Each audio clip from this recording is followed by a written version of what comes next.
मेरी बहन अनामिका मुझसे 5 साल बड़ी थी और मेरी सबसे अच्छी दोस्त।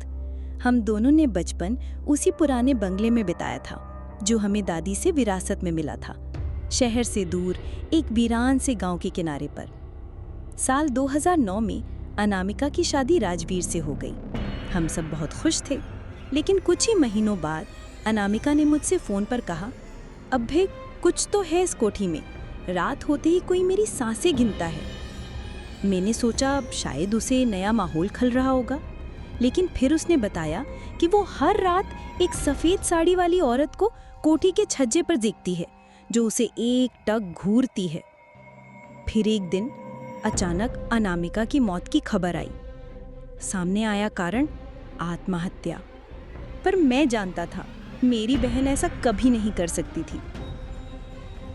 11 साल बाद 2020 में मैं फिर से उस कोठी में लौटा।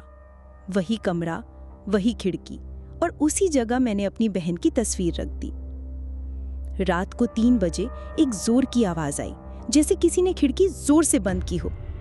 मैं उठा और मुझे उसकी खुशबू आई, वही चंपा के फूलों जैसी जो अनामिका के बालों से आती थी।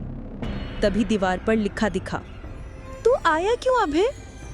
मैं डर के मारे कांप गया, पर अगले ही पल उस कमरे में किसी ने मुझे पीछे से गले लगाया और धीमे से एक जानी पहचानी आवाज आई, तू आया ना, अब मुझे डर नहीं लगता।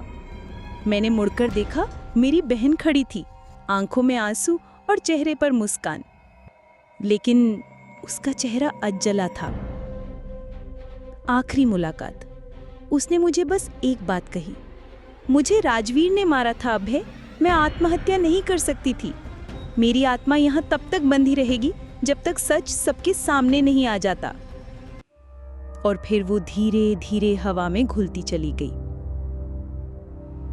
1 साल बाद मैंने राजवीर के खिलाफ केस किया, सबूत जुटाए और उसे सजा हुई।